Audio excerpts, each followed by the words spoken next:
Hey y'all, my name is Jasmine Jones and I'm a licensed clinical social worker. You are now watching Black Girl, a Therapist in the Wild, 90s Rewind. And and this is a little show I like to call Therapist Sips and Reviews. And today we are doing a 90s Rewind. And I will be reviewing To Wong Foo, Thanks for Everything, Julie Newmar. And I'm sipping on Kahlua and Bailey's. How y'all doing? So, when I watched this as a child in the 90s, I had no idea who Julie Newmar was. I had no idea who To Wong Foo. I was just like, it's Wesley Snipes in a dress and it looks fun and they're like fairy people. I literally felt like I was watching like a drag version of Pee-wee's Big Adventure when they went to this little small town and they were fairy godmothers and they did all these nice things and they learned about themselves. So I looked up who Julie Newmar was, and that is not my Catwoman. I don't care what you're talking about. The only Catwoman that I acknowledge is Eartha Kitt's. I don't care what you're talking about. Eartha Kitt's. She actually did the purr, y'all. She put on a whole caricature and made it into a thing. I don't care what you're talking about. That's the only Catwoman. And a little Michelle Pfeiffer, because, you know, she was doing her thing too. And a little Halle Berry, you know, because she really tried to be a cat. She really tried to practice being a cat. She tried her best. But the top tier is Eartha Kitt. I don't give a fuck. But anyways, Julie Newmar was one of the Catwomen on the Adam West Batman show in the 60s and 70s and shit, right? So like I had no idea who that was. I looked it up and I was like, oh, okay, well, there you go. But anyways, when I was a kid, this was like a mix between Pee-wee's Big Adventure, Mother Goose Rock and Rhyme, and Priscilla, The Adventures of Priscilla, Queen of the Desert. Like, it was just a whole adventure for me, and Wesley Snipes was in it, and it was amazing, and I loved it. And I just remember watching this and being just so happy. Like, I didn't know what the fuck they were doing. I didn't know where they were going. I don't know if I blocked out the part where like they got the picture off the wall of Julie Newmar and it was To Wong Foo, and I didn't know what the fuck they were talking about. I didn't know why the title was so long. I just knew that these people were fairy godmother. These bitches are witches. Here's another one. See, just like the last movie, these bitches are some witches. I don't care what you're talking about, what you're saying. These are some more witches. They're the fairy godmother type witches that give, you know, helpful hands to folks and, you know, things like that. And that's magical. So we start this movie off. So the movie stars Patrick Swayze, Wesley Snipes, and John Leguizamo, and they're all drag queens, right? And like, I don't know, I'm not a part of the community. I don't know if they got it right, but from what I've seen from other people within the community and like things like that, what other people that are in the community have talked about it, and people of color that have talked about it, like, this is like their comfort movie. So I feel like they were getting it right, because like, no, we start the movie off with Patrick Swayze coming out the bathroom naked with a towel and shit, nigga. God rest that man's soul. He was a beautiful white man. And he sits down and he's rubbing at his jaw trying to see if there's any more stubble on, and then you just see him put her on. He puts her on. This nigga's an actor. When he puts the headband on to pull his hair back and put his makeup on, he turns into Vita. And she is gorgeous. Here's Mama. Then she puts the radio on and this song comes on. It's like, where is the body? I don't care. It's magic. It's a magical experience to watch this motherfucker turn on and it's just amazing. And then we go over to Wesley, and he is over there. He's Noxzema, so she's putting on her outfit, and she just looks fabulous, glorious, model, the cheekbones, the eyes, the skin, the posing. It was beautiful. I love watching Wesley just be Noxzema. It was magical, and it made sense because he played a flamboyant masculine in New Jack City. Like, no, the nigga literally had a Batman like apartment in the middle of the fucking hood. If you look at that motherfucker's apartment in New Jack City, that is a Batman lair, all them pointy edges and shit. Shut the fuck up. And so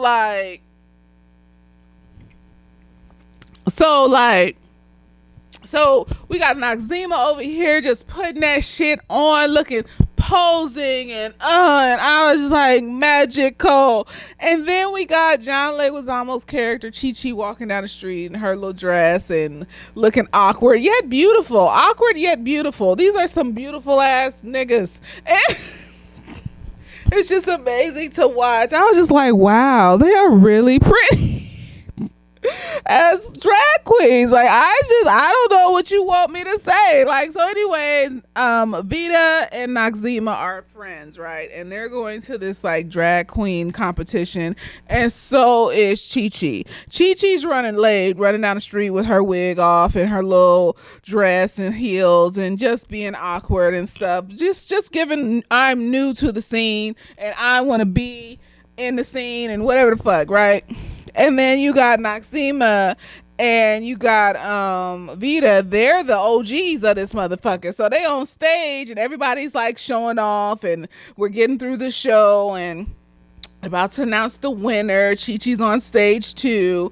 And so here comes RuPaul, right? This guy's got random ass motherfucker. I think this is around the time like Robin Williams did Birdcage and stuff too. So it was like this thing where you had Priscilla, Queen of the Desert. You had Birdcage. You had like this movie here, To Wong Foo, and like it was just like a whole period where they were showing these types of like LGBTQ gay male movies and stuff, and they were good ass fucking movies too. And so like you have Robin Williams in this. I think for a second you got, what's that model's name? You got Naomi Campbell in this, like in this one scene where like Noxzema and Vita and Chi-Chi are walking through this little club area. Like here comes Naomi Campbell standing up telling Noxzema, "You're so beautiful. I wish I could be so beautiful as you." And Noxzema was like, "Keep dreaming, girl." I was like, "I know that's right, Noxzema with them cheekbones, bitch." No, you can't. Wesley Snipes' cheekbones will cut you, bitch. That motherfucker knew how to play up them cheekbones too in this, and he was bald and shit under his wig. So he had a whole moment in the beginning when he was getting dressed, and he was just posing, and I was like, nigga. So, anyways, they do the little show, and so Vita and Noxzema win, right? But it's funny because Chi-Chi, while they're trying to announce the winner, Chi-Chi is like scooting forward like they're gonna call on her, and I'm just like, girl. So like John Leguizamo is playing Chi-Chi as this little awkward bitch, but it's like they still got like the stereotypes for like the black dude, the black one and the Latin one. So it's like the Latin spicy bitch. And then like Noxzema is like the tough black girl and shit. And I'm just like, okay, we didn't have to go that hard with it, but it's still good. Y'all still made it into your own character. So I'm not even gonna, And then we got Vita. So after they win, they're walking up the stairs in the back, right? And here's Chi-Chi sitting on the stairs crying, right? And this is just a classic scene where Vita looks at Noxzema and goes, "Who's this little Latin boy in drag crying on the stairs?"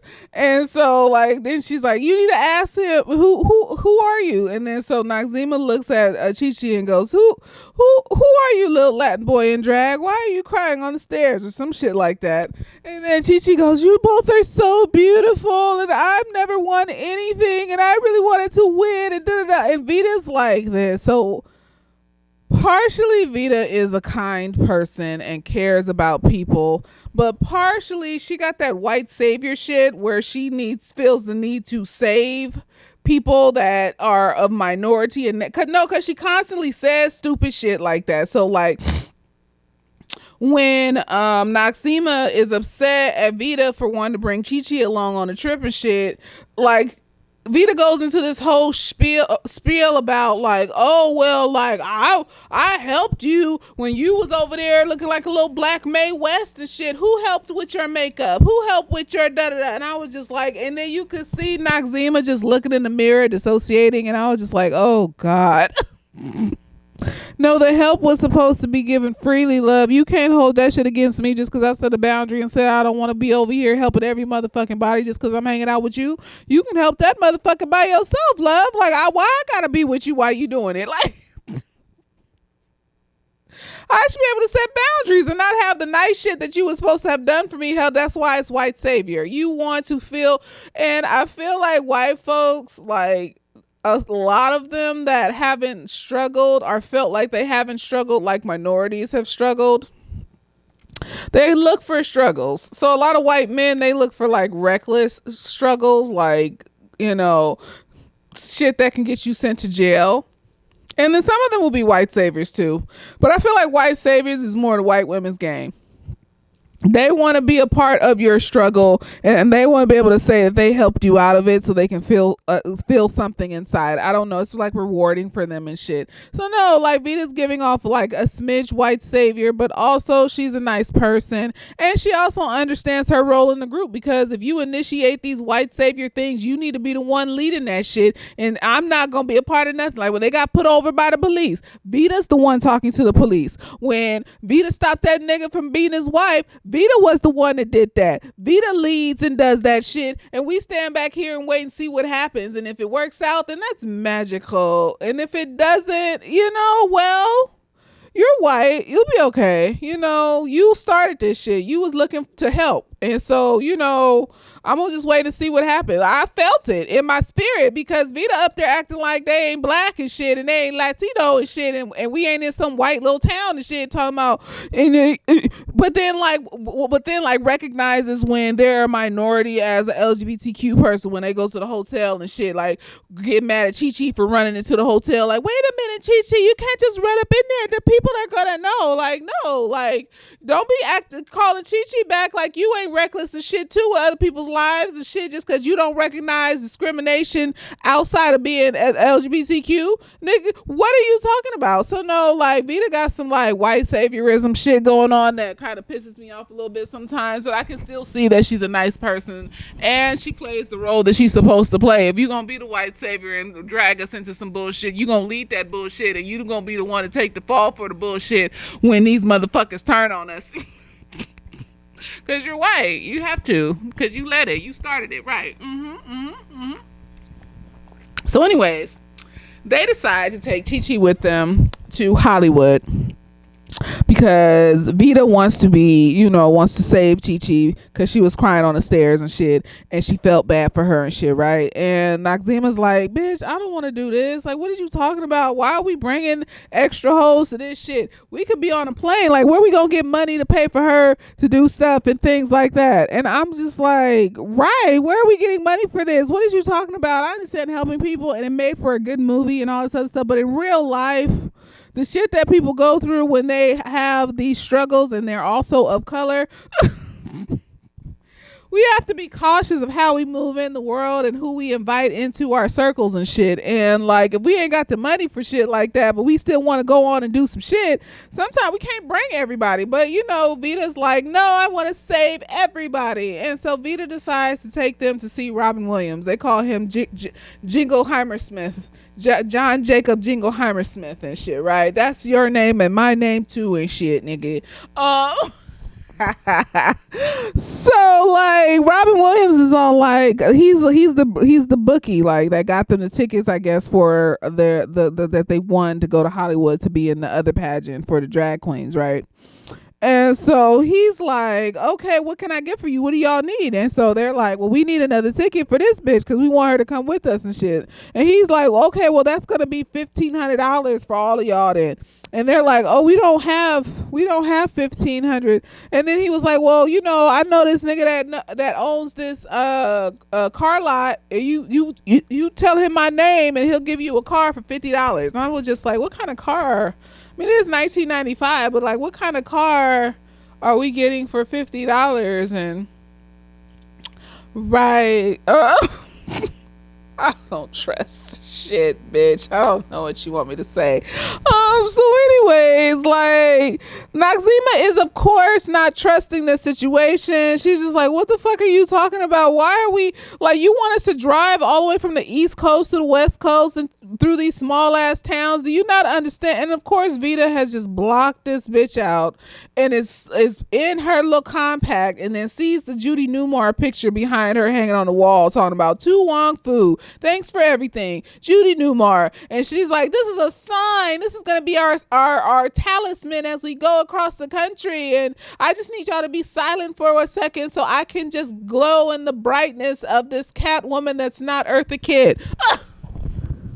I'm sure she did a good job. I'm sure she did a great. She's not Eartha. Eartha was a character. She was a character, and she made it seem natural. Like, this is who I actually am. This is who I am. Like, every time that bitch opened her mouth, I was waiting for her to purr. Like, that was just how her voice sounded. That's how she talked. She just added little extras on it for the show, nigga. Like, no, that's who that bitch was. Like, she just added a purr to it. No, that's my cat woman. I don't know what you like. As soon as I found out that this Judy Newmar was the cat, I was just like, oh no, absolutely. And then this motherfucker gonna be like the only cat, and she's the only cat woman, and I was just like, absolutely not, my nigga. Like, absolutely. That's why, like, it's a thing now for Catwoman to at least be mixed because of Eartha Kitt. Because of Eartha Kitt, most of the Catwoman since Eartha Kitt have been mixed. Most of the media-oriented Catwomans since Eartha Kitt have been mixed, or light skinned, whatever, girl. And so, no, I don't care. Talking about that's the only cat. No, the fuck. And then like she's like geeking off her body and stuff. Like she's so statuesque and things like that. So I don't know if drag queens wear the woman outfit the whole, like, because they was in the woman out, so maybe they were speaking like to trans people too, so trans people can feel like, you know, connected to them as well, even though they clearly state that they're drag queens and they know that they're men. But you kind of get a hint that they want to be treated like women, like at least, you know, with Chi Chi and with Vita, and like you kind of get like a hint that they might like. Maybe they could be trans. Maybe it's a spectrum, y'all. I don't know. So anyways, they go get the car out the car lot. It's a piece of shit, but it's like, it's a convertible and it's yellow, so they feel like it makes them look stylish. And I'm just like, even the car lot dude is like, don't drive that, it's broken, and da-da-da-da. And I'm just sitting here like, well, so why was it in the lot? If you're warning them not to drive it across the state, why was it even in the lot to buy if it's that broken? Because you don't know where people are going to take this shit. Who are you saving it for? Who are you intending to sell it to if it's in the lot? Why you didn't have it in the back somewhere? And if it's so disheveled, I don't understand. And so anyways, like they decided to take that instead of the Toyota Corolla. That would have been more practical and probably wouldn't have broke down. And then they would have had their amazing adventure that they had in a little small town, just like Pee-wee's Big Adventure. These bitches are witches. They brought life and love and joy to that little town, and that's magical. I don't care what you're talking about. So anyways, Vita wants to roll past her, you know, like parents' home where she grew up, and she's going through the town talking about all the discrimination she experienced and being a little gay boy in the town and all this other shit, right? And so they pull up to the front part of the house, and this old white woman steps out and just glares at her. And now we understand why Vita, whose family it looks like they wealthy. They're not rich, they wealthy. And why she ain't wealthy. Because her family basically disowned her and shit, like because she's gay and shit, and she likes to be a drag queen or whatever the fuck, you know. And that's fucked up. That is horrible. And I like how it illustrates, you know, in a small way, because it's supposed to be like fanciful and comedic at the same time. So like they go deep, but they don't like explore too deep these, you know, topics. But basically like how gay people just be discriminated against and shit, and how their own families will just disown them and shit. I've heard stories about like kids will be their parents' best friend. Sometimes it's their mother's best friend until they come out, and then all of a sudden they mom kick them out the house and shit. Now they gotta go live on the street in Hollywood Boulevard and some stupid shit, right? Like they just switch up on you immediately, and they didn't even expect that to happen because you were going shopping with mommy last week and we were having a good time, and now all of a sudden, right? So like motherfuckers will just switch up on you when you gay and shit, or when you trans and shit, and you will not expect it, because they won't show any abusive tendencies or any fucked up shit, and you'll think that your parents love the fucking shit out of you, and that's why you feel comfortable enough to be open and express yourself and shit, and then they kick you out that motherfucker and shit as soon as you say some shit. They throw you out that bitch. That's horrible. You don't have kids. Don't have kids unless you're ready to accept all avenues that these kids might take and become. You hope that you will raise them correctly so that they won't become like a serial killer or a rapist or some shit. But like, if they become gay and trans or some shit, like that's just some genetic shit. Like that's just some brain shit. Like you can't stop that from happening. It don't matter how you raise these little, like they just gonna be. So if you're not ready for that possibility of that happening, you shouldn't have kids, because then you are bringing someone in the world that will be tortured by you, specifically the person that they see 24/7 for a good portion of their lives as their brain is developing during that portion of you shouldn't have the babies. So anyways, they leave because that old woman just glares at Vita in her car with her friends and goes back in the fucking house. And then Vita just gets all mad and kerflumped and tears up the map. I don't know why she tears up the fucking map. I think she just needed something to tear up. I just feel like you could have torn something else up that we didn't actually need and shit, because like, I mean, I guess they can go to the gas station and get a map if they wanted a map, because they driving around like they got GPS and shit in the car, and they don't got GPS and shit in the car. So I'm not understanding how they're getting around without a fucking map at this point, but they're getting around. Movie magic. There you go. So like, I don't know how 100% true this is, or how 100% true this is now, but as they're driving, like Chi-Chi's all like, I'm a drag queen and blah blah blah, and then they were like, no, you're just a little boy a little Latin boy in a dress and stuff. And then Wesley breaks down this whole diagram of like, okay, you got the straight niggas that cross dress, and then you got the transgender motherfuckers. They call them transsexuals back then. Some of the older transgender folks call themselves transsexuals. I don't know. That's their community. They call themselves whatever the fuck they want and they feel comfortable doing. So, and then you got the gay niggas that, I like how he said it, because he was just like, the gay niggas that are too stylish for one gender, those are the drag queens. And so they are basically saying that John is not a drag queen yet because of the awkwardness and youthfulness, and just his foundation doesn't match his skin tone and shit. Well, he's not as fabulous as he needs to be yet, basically. And that pisses the little girl off, and she gets out the car and like, it's like, I'm gonna leave because you didn't call me a drag queen. And I'm just like, where are you going, baby? You gonna walk into the woods? You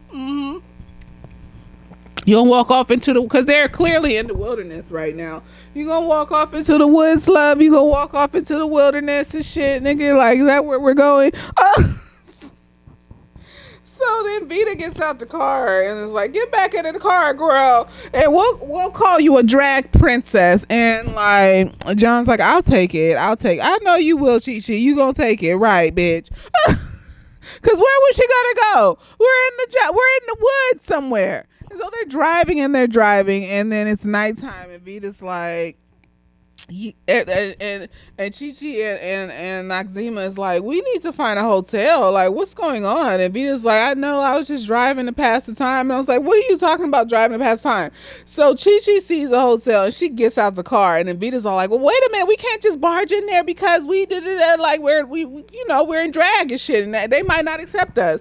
But lo and behold, there's a women's basketball team at the hotel, so they think that they're all a part of the women's basketball team. And so they having a good time at the hotel with the women's basketball team. And then, Wesley got his white man can't jump on and shit and dunked on one of these bitches. And I was like, I know what you doing, nigga. We see you, nigga. Like, we know you know how to play ball. We know you know how to ball, bitch. Tell me, shut up, bitch. And then they sitting by the pool, they having a good time and shit, and then they getting ready to go. Like, they leave, and they're in the car and they like having a good time playing the music and waving at niggas on trains and shit like that. And then it's nighttime and like here come the police and this is this weird nigga. And like I like how they display like how like there's sexual assault in the LGBTQ community and shit, especially by niggas that are homophobic. Like the niggas in the town that almost like assaulted Chi Chi, I don't think they knew that Chi Chi was not, you know, a cis woman. And so like I can't 100% be like, oh, like that was homoerotic sexual assault from homophobic niggas. But the cop, no, nigga, he was going on some whole soliloquy while he was in a bar about how, you know, manly men are and how their chest hair feels all prickly on your skin. And he's just sitting there talking to himself about the sexiness of men. And I was just like, honey, why don't you just be gay? Like, what's wrong? Like, you can be gay. Like, you know, like you could be gay. You could be gay in the closet and don't bother nobody and just fuck other niggas in the closet. You could be gay out loud. You can be medium gay where like you present as very masculine. So most people don't know you gay until like they ask you. But if they ask you, you gonna say, yeah, nigga, I like niggas and shit. There's options here, but no, instead you gonna pull these bitches over and then try to rape one of them, try to rape Vita, and then reach his hand up under Vita's skirt and felt her penis, and then was like, oh my gosh. And then Vita like was like, get your hand off my dick, and kicked this motherfucker down to the ground. This nigga passed out and shit. I was like, I know that's right, bitch. I know that's right. No, because these niggas, I told you and when I reviewed Moonlight, there was that study where they basically like put these sensors on the penises of like homophobic men, and then they put the sensors on the penis of men that were heterosexual and didn't have any discriminatory feelings towards gay people. And they had them both watch gay porn. And the ones that got the erections were the homophobic men. It's the niggas that be lying to themselves and not just being gay. At least tell yourself the truth. You know, you ain't got to tell nobody else till you ready, if you ever tell anybody else. But you need to tell yourself the truth so you can stop putting that shit on other people. Like it's not a big deal. Like it's not a problem like that. It just depends on who you hanging around and like who you be with. Who are you around that makes you feel like you're a problem? Maybe you need to figure out how to get away from them people. If you had a job and they making you feel like you're a problem, well, damn nigga, you need to sue. Like I would collect evidence, and if it's possible to do so, you know, for discrimination and shit, nigga, and get you some money. Well, no, this nigga got that shit going on where he's homophobic, but he's, you know, he want to fuck some niggas, he want to suck some dick, and I just feel like he put that shit on Vita and got mad when she kicked him in his fucking face after he touched her penis and shit, and now he has a vendetta against these motherfuckers trying to find them and shit. So they leave the scene. They think this nigga's dead. Of course, that Chi Chi's going to check his pulse, and you know, I think Chi Chi got like some neurodivergencies and some shit. Like it takes a minute for her to figure things out. That's all that is. And so like I wouldn't have trusted her word on him being dead and him not having a pulse, because she be like it takes her a second with stuff. She might have like a delay or some shit, but maybe like a developmental thing, maybe like some neurodivergencies at the very least. She be rambling on about stuff and hyper focus on random shit, and you know, all those goofy giggly things that girls have that are actually neurodivergent, but the mass society calls it like, oh, they're flirting, they're sultry, they're, you know, when really, no, they're just neurodivergent and shit, and they be fucking with their hair when they talk. Because they got a stem, bitch. Like, you think everything's for you. It's not. Everything someone does is not for you. And so like they leave his ass there and then go to a rest stop, and they're like freaking out in the car, and then they change at the rest stop, and then they get back in the car and like they try to start the car and the car won't start, and so now they stuck in the middle of fucking nowhere in a car that won't start, and like they're kind of over the police officer. I figure like this is like that episode of Pose when the big black bitch is like, she's a dominatrix and she has her regular customer come in, and the nigga, and she ties the nigga up like she usually does, and I think he like has a heart attack or some shit while he's tied up, and so now they gotta figure out how to get rid of a body. It's like one of them situations. I didn't like that episode just because she basically looked at a little light-skinned girl in her face and was like, you're too delicate to hide a body. Why is she too delicate? See, that's why I said Pose is colorist. I couldn't finish after Candy's funeral, and that motherfucking Pray Tell just walked up and down the aisle repeating over and over again, I thought she was black and loud, and I'm just like, girl, la, la, la, la. I can't keep watching this. What are you talking about? I know she went over to American Horror Story, bitch. They could have let her go out better than that. I don't give a fuck. So no, it's like that one episode where that little light-skinned girl was too delicate to hide a body. It's just too delicate. You're just too soft. So I'm just like, cause she light-skinned? Like, why is she too whatever? So it's like, it's a part of when you're in a community that's been discriminated against, and you got to get it where you can get it from. Like, shit like that be happening, and you just got to leave a body on the ground and just go and shit, nigga. Like, I mean, they had a little argument about it, but like literally they didn't talk about that cop again until that cop showed up in that town. They was over it. It was like, well, I guess he's dead, so you know, it is what it is. You know, probably had a homegirl end up with a nigga dead in her place too, and they had to hide a body. You know, like, I just feel like it's just a part of being in that type of situation, in that type of community where people make you feel like shit, like there's sex work going on and shit like that. You might end up with a nigga that has a heart attack on top of you and shit during the sex work, and you gotta hide a body because ain't nobody gonna believe you. The police ain't gonna listen to you. You girl, you gotta hide a body. So anyways, like, Chi decides that she's going to hitchhike. She's going to find somebody to pick them up and take them somewhere where they will be safe. And they lucked up on this Pee-wee's Big Adventure Town, and this dude picks them up, and they lucked up on this Pee-wee's Big Adventure Town. This town is literally full of Hank Hills. So basically, like, if you watch King of the Hill, Hank Hill is like very like Southern, and he got some like discriminatory ideologies and shit. But once you get him around the people that he got the discriminatory ideologies around, and he sees that they're real people with real feelings and emotion, he figures it the fuck out usually. Like, there's this episode where Peggy Hill makes a new friend, and the friend turned out to be like a drag queen and shit, and thought Peggy was a drag queen because she's tall and she got big ass feet, and she thought she had a new friend that was taking her to stores where she could buy shoes that fit her and shit like that, and turned out she was a drag queen.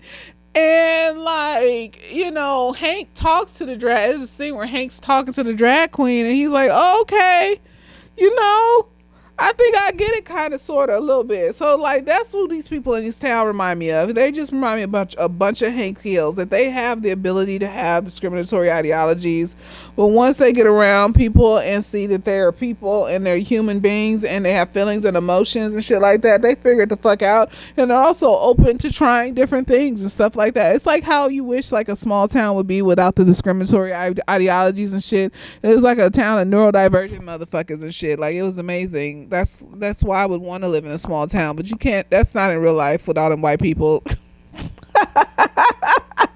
You live in a small town in real life with all them white people, girl, they will murder the fucking shit out of you. I don't give a fuck. I don't care what you're talking about. They will.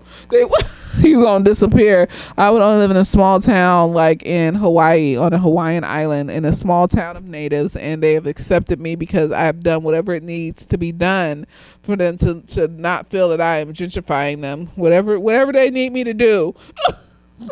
To show that I am not here to gentrify, so that I can live in a small Hawaiian town with a bunch of native people, then I will do that shit. Let me know what it is. Let me know what I have to do. I just want to buy, you know, a little house in a small native town on some island in Hawaii, preferably Maui.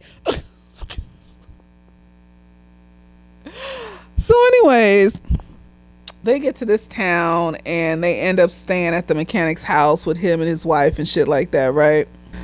And they're all like flummoxed just because like the room is it's not a bad room. It's just like a room in a house in the South or whatever. Like, it's dusty, whatever, and it's, and then they sleep there that night. Then they ask the mechanic the next day how long it's going to take to fix their car, and he's like, oh well, I gotta get the part, and the part's not gonna come until Monday. And so they're like, Monday? It's Saturday morning and shit. What do you mean Monday? He's like, well, I mean, it is what it is. So basically they gotta wait till Monday morning. So they asking the town folk, like, is y'all got like museums out here or historical section whatevers, or so we can look at shit and do stuff? And they just looking at them like, no, we ain't got nothing out here like that. You the fanciest shit out here and stuff. So, and then here come the weird ass, hillbilly niggas and shit coming up on them and staring at them and being fucking weird. And then John Leguizamo will just be like, oh my god. It's just like, what are you doing? So after they get everything situated with the car and stuff, they go back into the room and they decorate it with all the scarves and magical things they have because they're witches. And they're doing the, I Dream of Jeannie, little nose twitch and shit like that. And I was just like, yes, God, honey, these are witches. These are witches. They set that room up to a T. And I was just like, I know that's right, girl. I know these are witches. These are witches. Just like in the last movie that I reviewed, Eat All You Can Eat at Earl's and shit, the Supremes and shit. Them was witches too and shit. These are witches. You're like, why does she keep saying it? Because they are. It's magical to see. It's magic. It's like, I just want me a nice slice of life movie, nice rom-com, and then they just happen to be witches. They just happen to have magical powers. That's all I want. I just want that. And so anyways, like, the cop wakes up, right, and other cops come and get him, and then the girls are just in the town sitting around talking to the townsfolk, and one lady in town is telling Vita about all the people in the town, and you got this old white woman that just walks around silent, and they think she's crazy and shit because she don't talk to nobody. It's because somebody don't talk to nobody don't mean they crazy. Crazy means that you just get off on hurting people. That's your coping skill. It's like Jeffrey Dahmer, and there's no remorse. There's no remorse, no resolve. We're not gonna fix this. And so we got the colored cafe owner who the little white woman likes. I just, it's the mid 90s in the South. I'm just gonna let it ride, let it fly. Everything ain't gonna translate over to today. And then Noxzema gets attached to the old white woman, right, that doesn't talk to nobody, and like starts a conversation with her, and she just letting it all out because this old white woman don't be talking to nobody anyway. So she was like, I just got a lot of stuff I didn't get off my chest, and you don't be saying nothing, so you must be a good listener. And I was just like, okay, girl. And then we go back to the cop, and the cop is trying to tell the other cops about what happened and who attacked him, and they laughing at their ass off. So I'm like, oh, you were attacked by girls? You were attacked by girls? And he was like, no, those were men, and they had penises, and they just had dresses, and they laughing the fucking shit off in his face and shit, girl. Maybe this was before they put cameras on cop cars after Rodney King and shit. Maybe because it's in the South. Maybe it hadn't reached to the South yet where they was putting cameras on police cars and shit in the South.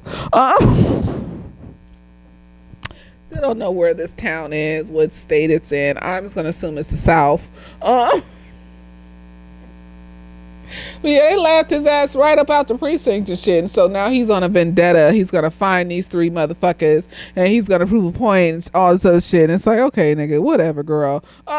So we scooch back over to the town, and here comes Chi-Chi. She just walking around looking at shit and stuff. And then here come these little hillbilly motherfuckers and shit ganging up on her, about to gang rape her. And once again, just the sexual assault, just niggas. Because I don't think they know that she's even a drag queen or nothing. I think it's just niggas. They just showing how niggas are. Because they literally tried to rape this girl. And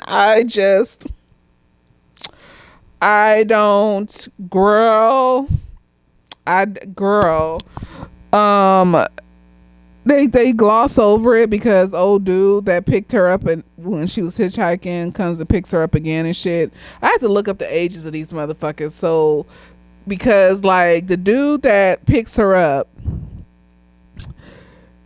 the girl that is the oldest daughter of the mechanic and the woman that they live with, she looked like she was a smooth 12.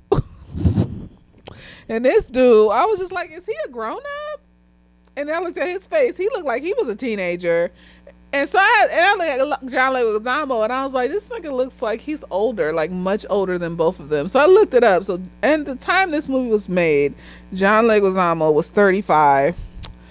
The nigga was 23 and the girl is 26. I was like, why are you looking like a 12-year-old? See, look. And so I had to let it fly, but it was really coming off weird, like ill, like no, because these niggas like they be looking for these little twink looking like high school niggas and shit, and like I just feel like that needs to be examined within the community, because why? Well, no, I've had too many clients talk about how their first boyfriend was when they were 16 and their boyfriend was 25. That wasn't your boyfriend. You were being molested. Your brain wasn't ready for it, just like a girl's brain wouldn't be ready for it by a grown-up ass motherfucker like that, like touching on them and shit. Like, you were molested. Like, I don't... And they just so many of them just be saying how they like their first boyfriend was when they were like 14, 15, 16, and they were like in their 20s or 30s or sometimes even in their 40s, and they will just call them their boyfriends and then be wondering why they got all these anger issues and sexual issues and shit, because you were molested, love. Your nervous system wasn't ready for some grown-ass person to be doing all that, who has all this experience and shit, to be touching on you. You were supposed to be awkwardly fumbling around with somebody your own age. That's why. You weren't supposed to be having some grown-ass person touching on you. You were supposed to be with somebody that was just as clumsy and didn't know what they were doing as you were.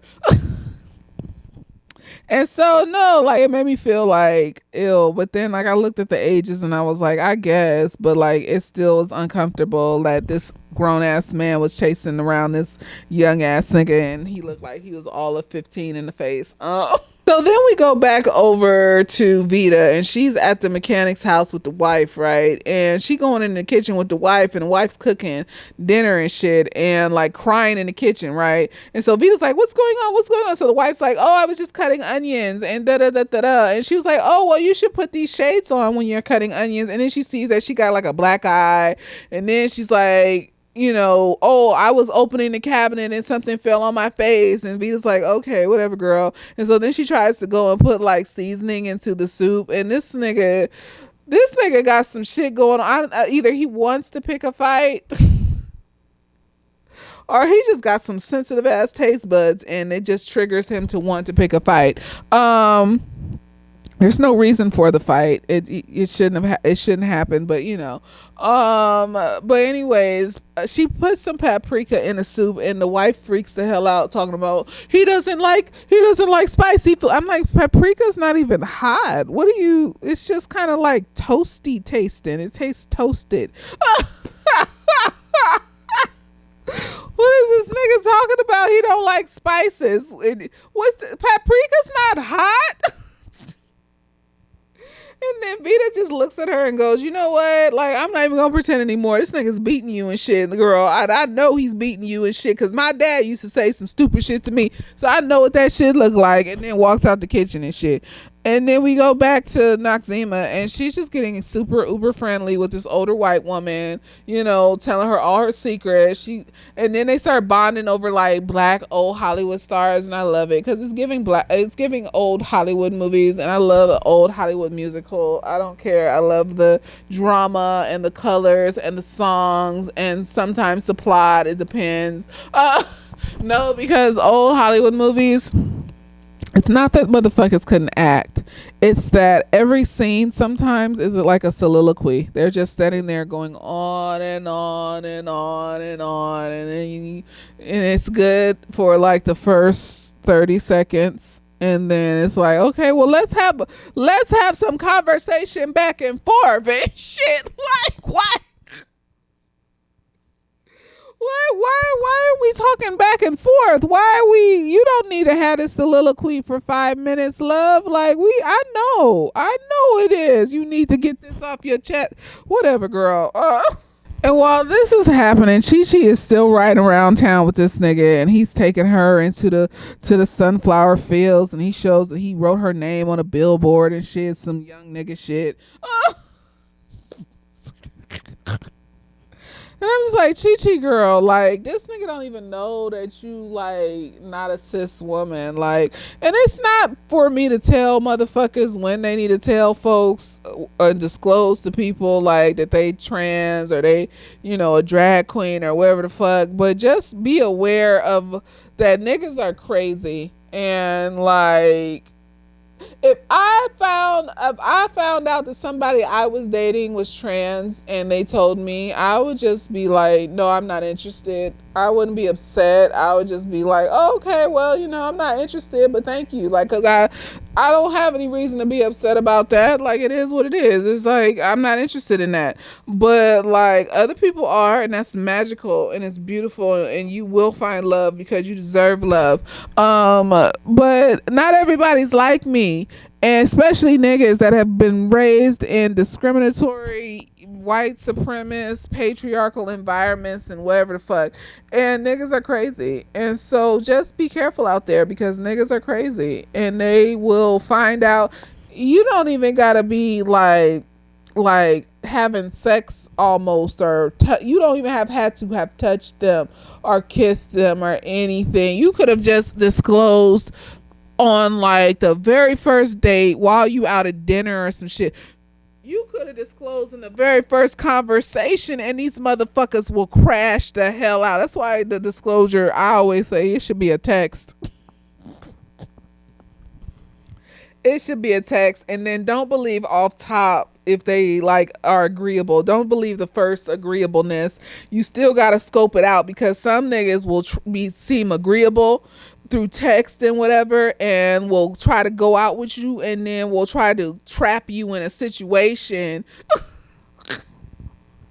Cause niggas are great. No, girl, like they out here doing like psychotic shit and stuff, and you didn't do nothing but try to find love. And I'm just saying, pay attention to what you dealing with when it comes to disclosures. But anyway, Chi Chi out here talking to this motherfucker, ain't disclosed shit, and it's just like, okay.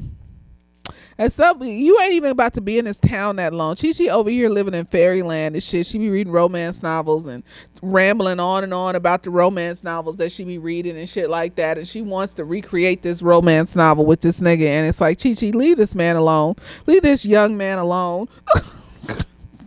The girl that you living with, the little girl likes him and shit. And yeah, he might not be paying her any smoke, but like, I don't know. Do he like penises, girl? Like, you gotta see if he likes penises first. Like that, before, because you over here, like, I'm glad he wasn't crazy. And when he found out that she was, a drag queen and shit like that, he was chilling. He was like, oh, okay, well, I got my bitch over here, so. So anyways, Noxzema is over here like talking to this old white woman, and they start bonding over like Dorothy Dandridge and Pearl Bailey and like, old black Hollywood stars. And I was like, yes, bitch. And then this bitch know all the names because her husband used to run the only movie theater in town until he ran off with some bitch. And so now there's no movie theater in town, and then this old woman ain't got nobody to take care of his niggas. Oh, girl, I just, it's just disappointing and sickening. But they form a bond, and it's so cute. It's so beautiful and lovely, and I love that they have this bond. Like apparently it's like the 30th anniversary of this movie and shit. Like, that's magical. Like, I love it all. I do. And then we go to like the wife of this nigga in their house, and he tasting the soup, talking about, oh, there is did you put spice in this? And she was like, oh, I put some on accident, but I scooped it out. And he's like, why are you arguing with me? And blah, blah, blah, blah. And I'm just like, nigga, get out of her life. Leave her life. She is a battered woman. She is a battered, broken down woman, and these fairy godmothers help her to realize, that she deserves all the love, and she need to love herself first, because absolutely not this subpar human being is in your life ruining your fucking life. You don't deserve that, girl. You don't. Absolutely not. And this cop nigga is over here. He made a list of places that gay people will be at, ballet classes and flowers. I'm just like, that's not, what are you talking about? Okay, so anyways, they're at the little cafe bar situation that they got in town, right? And all the ladies are gathered around, and apparently they have this like strawberry pie festival or some shit, and the next day, and basically all it is they all make strawberry pies, bring them to the center of town, and sit and eat the pies, and then that's it. And like Vita and Noxzema are like, what the fuck, y'all don't dance, you don't decorate nothing? They like, no. And so they commandeer this activity, and they're like, okay, we're gonna help y'all figure some shit out. So they give them all some makeovers and shit, right? And they look cute with their little makeovers and shit. They take them to the little shop in town, and little dude in there, he got a little speech impediment situation going on, but I love how Vita like will sit, and she just waited for him to get the words out and shit. She didn't like make him feel bad. She just sit there and just let him get the words out. And I like that, because that's how you're supposed to be treated. You're supposed to respect people. Like, he can't help that. And so, no, he's going to wait till you finish speaking. Nigga, like, you going to get the words out, Maybe you need to take a deep breath before you say it. Maybe that might help. But, like, you going to get the words out when you get them out. But anyways, they go to his store. They ain't got nothing cute at the bottom. Before they go to his store, though, like, the little hillbilly niggas in town are trying to catcall these women and stuff after they got their hair and makeup done and stuff, right? So here come Noxzema, and she grabbed the lead nigga by the balls and be like, come here. And she makes this nigga apologize to the women and shit. And I'm just like, I know that's right, Noxzema. I know the fuck that's right, girl. And they go to the store, and then so it's just a bunch of like Levi's and shit at the bottom and some ugly shit. And so Noxzema goes upstairs, and there's a bunch of clothes from like the 60s, and the dude is like, my grandmother bought those and nobody ever bought them, so like we were gonna give them to Goodwill and shit. And so like they decide that that's what them ladies is gonna wear. That's gonna be their new little outfits for the strawberry festival or whatever, strawberry pie festival or whatever. And then like we go to nighttime, and we got them all sitting on the mechanic's porch, right? And like Chi-Chi, and I think her name is Bobby Lee. Yeah, that's the little girl's name. They talking about the nigga that they like and shit. And come to find out, it's the same nigga, right? So basically, this nigga walks up and he wants to ask Chi-Chi out to the strawberry festival the next day, right? And a little girl, Bobby Lee, is so upset, just so bothered, and runs the fuck off and is like, oh my god, she doesn't like. And Chi-Chi gonna grab the audacity to be like, but that girl, don't be so sensitive. It's not that big of a deal. La la la la la. And I'm just like, Chi-Chi, girl, leave this little nigga alone. You're not about to be in this town that long. You trying to have a fantasy with this young nigga. Leave this young nigga alone. And so she tells this young nigga to come back in an hour after he done asked her out to the strawberry festival. And she goes inside to put her little makeup. They're putting makeup on before bed. I don't know, like whatever makes people feel whole in their body, because I just felt my skin crawl when I saw them put the makeup on, and I was like, that's going to get all in your pores. It's gonna be acne and shit as you sleep, and the oil seeps out of your face and mixes with the makeup, and you're gonna wake up with bumps, and it's gonna be uncomfortable and textured. Okay, shut up, bitch. Whatever makes people feel, less dysphoric in their body, it's none of my business. It's none of my business. And so like Vita trying to read Chi-Chi the riot act, talking about, you need to leave that little boy alone. Did you even tell him that you was a drag queen? And she was just like, we have so much in common. And then Noxzema's like, yeah, you got so much in common. And Chi-Chi trying to get on Vita talking about, you just trying to, and I feel like, like Vita is right, but at the same time I feel like Chi-Chi needed to get on her about that white savior shit, because she was just like, You over here, you think you so high and mighty and white and all this other stuff, and you took this little black girl and Latin girl under your wing, and you think you can tell us what to do and da da da da da. And I'm just like, I mean, period. Yeah. Like, that's what it's coming off as sometimes. Like, I mean, she wasn't wrong, but it's like it adds to all the other moments. And like the way she held it over Noxema's head in the beginning and shit when Noxema didn't want to deal with Chi Chi and stuff and was like, well, I helped you. You was looking like Mom's Mabley. Like, do we got to be Mom's Mabley? Like, what the fuck? Like, and then she sit up there calling Chi Chi like, you know, like all sorts of third world and sway back and all this other shit. And I'm just like, why we gotta say all this? And, you know, like, you over here trying to be, it's not that she's not helpful. It's just that if someone sets a boundary and they really don't want to do some shit, like, you gotta listen to them, love. Like, that's, you have to respect them and their autonomy. Like, that's not being a friend when you don't respect people's autonomy. That's being I need to control you because I can see the right direction. So, like, since I can see the right direction, I'm gonna make you see the right. No, you can't make people see the right direction. Sometimes you gotta let people fail.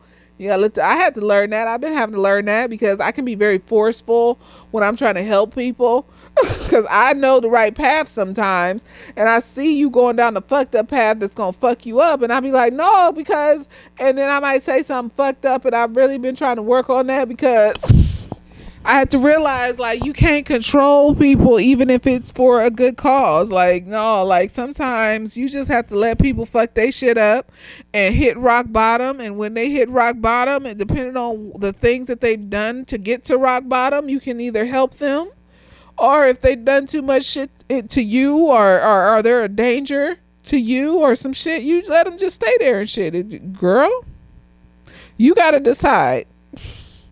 But no, like, that's what she's giving. That she's giving, like, white savior. Like, so I like how both of these motherfuckers addressed that in the 1995 movie about drag queens, where the drag queens were Wesley Snipes, Patrick Swayze, and John Leguizamo. Like, you know, this is before its time. Like, this movie's amazing. I loved it. I loved how they addressed it. They didn't just let this bitch ride and slide through their lives and just try to control their whole lives and not say a motherfucking thing. I love that they put that shit in this movie. I mean, does she ever apologize or acknowledge that she's being a white savior? No. And does Wesley Snipes apologize to Vita at the end and be like, I should have trusted people and da da da da da? Yes.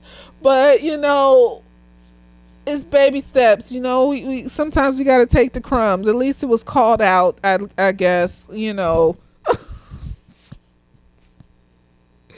And so anyways, then in the midst of their arguing, they hear the mechanic's wife being thrown and tossed around against the wall by her husband, right?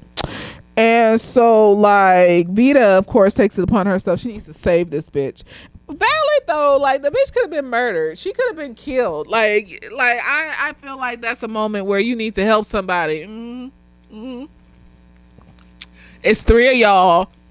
All three of y'all got muscles. Like, we need to help this bitch before he murders her. So she goes in there, she busts the door down, and she basically beats this white man's ass. And the wife is like, no, don't. And she beats this white man's ass, as deserved, and kicks him out the house, as deserved. And so then they're all sitting in the kitchen drinking, right? And she's all like, the wife is all like, fuck all men, and I just wish men weren't around and shit. And they're all around the table talking about, well, girl, not all men, you know, not all men. And she's like, no, all men except for Mel Gibson. And I was just like, oh, this was before he went on that rant and got all the white people to dislike him and shit. You know, that's none of my business. God bless them all. And then here come Bobby, the young nigga is called Bobby something, Bobby something. The girl is called Bobby Lee, and he's called Bobby Joe. I think it's Bobby Joe. He comes back because it's been an hour, and him and Chi Chi sitting on the porch, right? Sitting in a tree. Kissing. I couldn't help. I had to say it. And so, like, they sit on the porch, right? And he's like, oh, you're so amazing, Chi Chi, and like, you're exotic. And I wish I would be with a nigga that called me exotic. I'd be like, can you not? Like, what do you mean exotic? Like, why are we using that word? Why are we using exotic?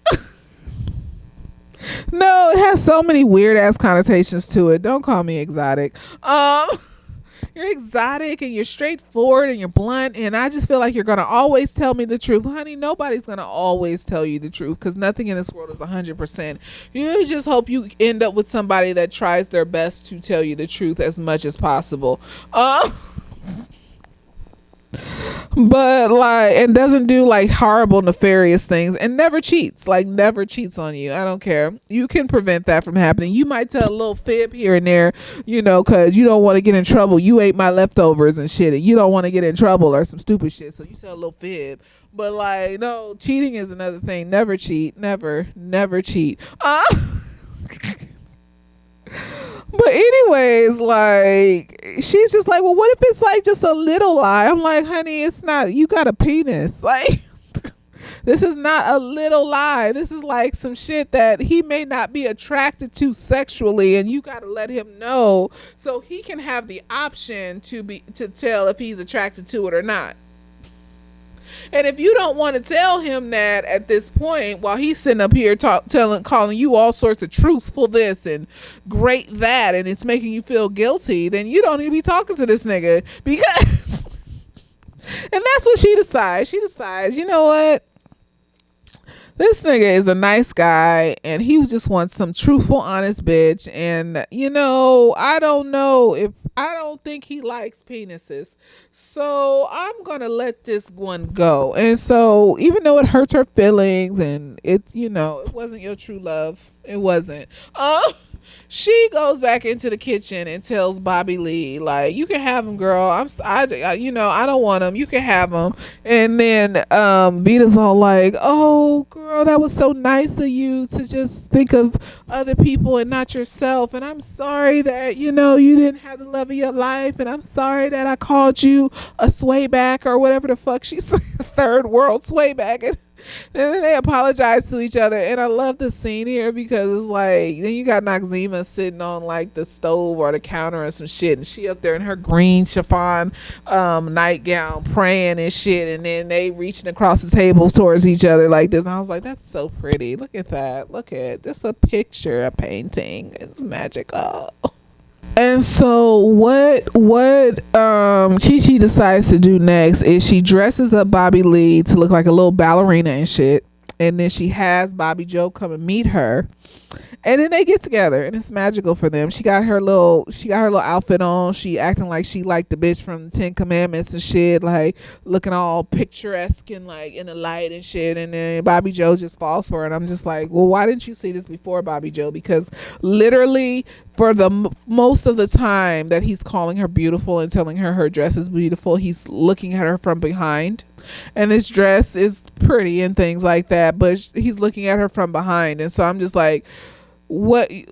You ain't even seen her face yet. Like, you seen her from behind before. Like, you didn't think she was beautiful then. Like, it had to be with this dress on. It's dark. You can barely see. Okay, whatever, girl. Whatever, girl. So they get together, right? And then it's so cute, very Pee-wee's Adventure-esque. They start dancing, and then like the whole town comes out, and they start dancing in the center of the town with each other, and it's just the cutest. Girl, this movie is cute, girl. These are and then you got the fairy godmother standing on the ledge doing a little like 1960s little swoon type dance and shit, and it was so magical. It's just magical. They spell all over the town because they're witches. Because they're witches. These some magical bitches. There's some magical bitches. And then we go back to the cop, and so now he's in the bar doing his soliloquy about how, you know, he likes hairy chests and big penises, and everybody in the bar is just looking at him like, because he's saying these things out loud, talking to himself, and everybody's just like, what the fuck is wrong with this? And so that basically sets the whole scene and lets us know that this nigga, this homophobic motherfucker, likes niggas. He likes niggas, and like I just ahead of its time, 1995, ahead of its time, how they connected that together. Like, not only do you assault motherfuckers, but also you have some unrequited, feelings towards men that you have not like delved into fully, and so now you're projecting it onto people, and now you are obsessively trying to chase these motherfuckers because you want to suck a dick. You just want to suck a dick. You just want to put the tip in your mouth. I know what it is. I know what. And then while he's sitting in the bar, here comes the mechanic, right? And he's sitting in the bar next to him, and he sees the shoe he been carrying. So it's got a little Cinderella in it, because when the motherfucker kicked him in the chest, the shoe came off, right? And so he been carrying his shoe around trying to find a motherfucker who it belongs to. So it's a little Cinderella-ish. And so the mechanic recognizes the shoe and tells him that where the girls are, right? So it's the next day, and they're about to have the strawberry festival, and the mechanic's wife is helping to fix the car, right? And she's talking to Vita, and telling Vita how much she cares about her, and how she's such a good friend. And so Vita was just like, well, I need to tell you something, because I don't want you to feel like, I don't want you to think I'm lying. And then she just is like, no, you have an Adam's apple. And then Vita's like, what? She's like, yeah, you have an Adam's apple. And then Vita's like, oh, so you knew this whole time? And she was just like, I have the best lady friend who has an Adam's apple. And I was like, oh, I know that's right, girl. I know, girl, that's your friend. They love each other. They love girl. They friends. That's her friend. She saved that motherfucker from her evil ass husband, and so they're friends. They love each other. It's a magical experience. This movie is magical. They're witches.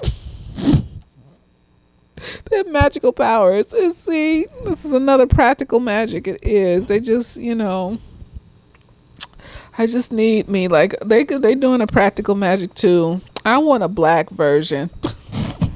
I want a black, soft, sugary, sweet, slice of life rom-com witch movie or show. I do. I don't want no shit like Charmed, where every episode we going on some weird ass fucking adventure, and the king of the warlocks and the demons and all. No, I want to be soft. I want to be like regular ass stories, and then they just happen to have magical powers. They just happen to have magical witches in the real world doing regular ass shit, and it's a slice of life. It's black people, it's black women. So anyways, they got the town set up for the situation, and then here come this weird ass sheriff with his bullhorn talking about where are them bitches at, and da da da da da, where are the drag queens, da da da da, and they're perverts and blah blah blah blah. And so the town comes out to protect these motherfuckers, right? And like, here come the mechanic's wife. I don't remember her name. Here come the mechanic's wife, and she's dressed all in red, just looking gorgeous, bitch. Like, they turned this town around. They got these people to like themselves. They're witches. And this bitch is walking around this bright red Lydia Dietz type dress with this giant veil and shit on. And like, they think it's Vita at first. They think it's the drag queen, but it's not. It's the mechanic's wife. And like, the sheriff is like, whose shoe is this? Come out so I can da-da-da. And then so the mechanic's wife is like, no, it's my shoe. I'm a drag queen. And everybody else come out and talking about, I'm a drag queen. So I feel like low-key people knew, not just the mechanic's wife. I don't think the dude Chi-Chi like knew, because when dude said like, oh, there's niggas in dresses and shit in this town and blah blah blah, this dude just was like, boys in dresses. And then it took a second for him, but I feel like everyone else knew, because once it was daytime and you seen them in the day and shit like that, like, if the mechanic's wife saw the Adam's apple, like, I'm sure these other women seen the Adam's apple and kind of knew, like are they trans, are they drag queen, whatever. They didn't question it, they just accepted them for who they were, which is what you're supposed to do.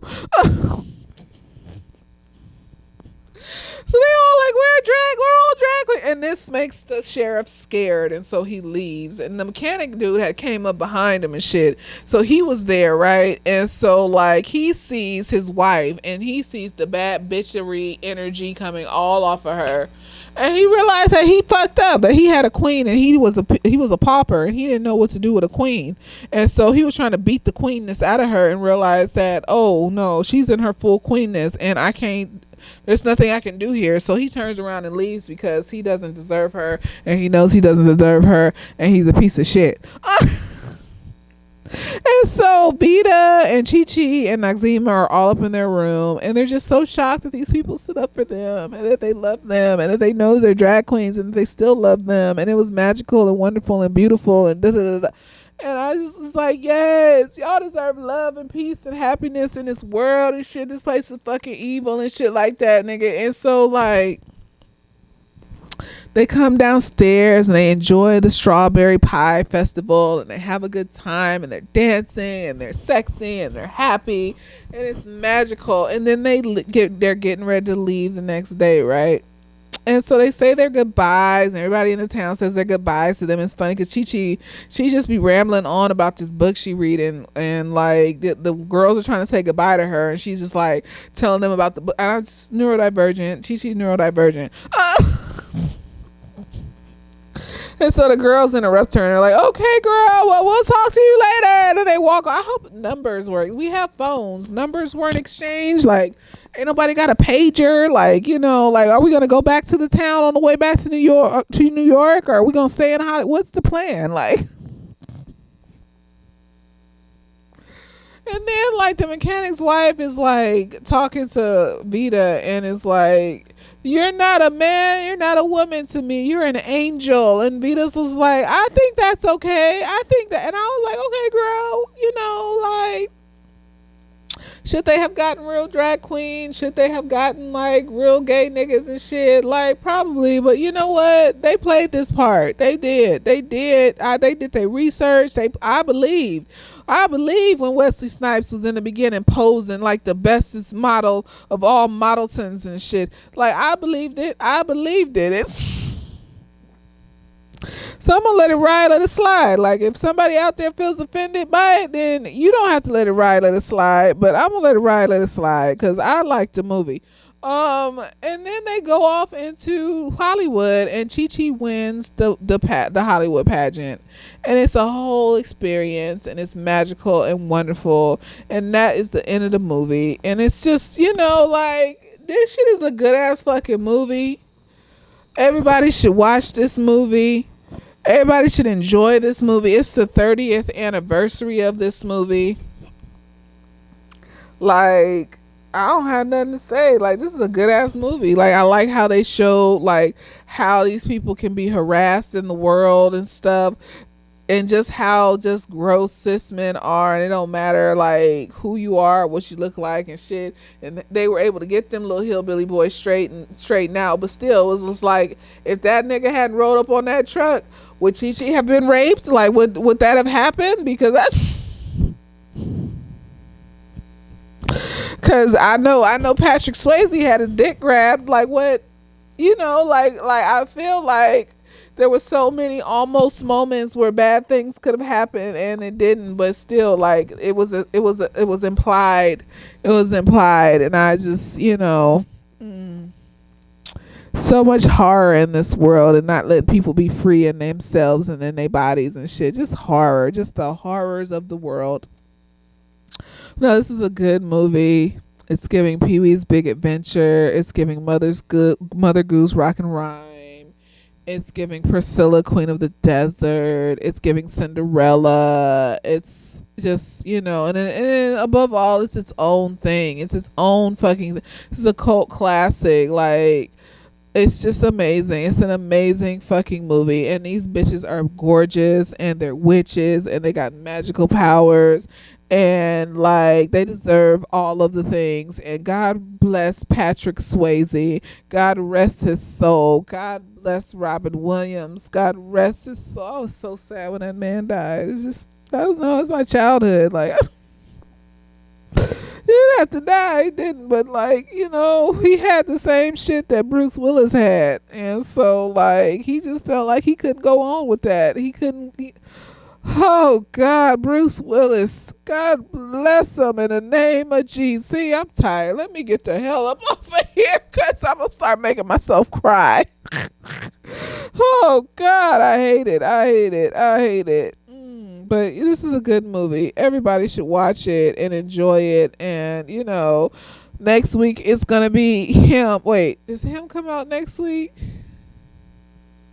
No, it comes out the week after next. So the week after, wait, him comes out next week. So next week is going to be him. It is going to be him, and it's going to be so magical and so good. And I'm so excited and oh God, I can't wait for that movie to come out. I don't care. Marlon Wayans, he's gonna be acting, and it's gonna be amazing. And so next week is gonna be him. You already know. I think it's like the 19th, right? Whatever. It's gonna be him, and it's gonna be magical. It's gonna be precious and wonderful. We're gonna see art. We're gonna see gore. We're gonna see insanity and psychosis and just aggression and psychological terror. It's going to be amazing, and I want to try my best to break it down as best that I can. But yes, next week is going to be him. Anyways, I hope you enjoyed this review. Please watch To Wong Foo. Thanks for everything, Julie Newmar. It's so hard to remember the name of this. See, I told you when I was a kid, I didn't know what the name meant. I didn't know where they were going on a road trip to. I just knew when they ended up in that little town, I was just like, this is like Pee-wee's Big Adventure. They're like fairy godmothers. This is magical. And that was the whole movie for me. The rest was just extra. But please watch this movie. I hope you enjoyed my review. Let me know what you thought. Later days.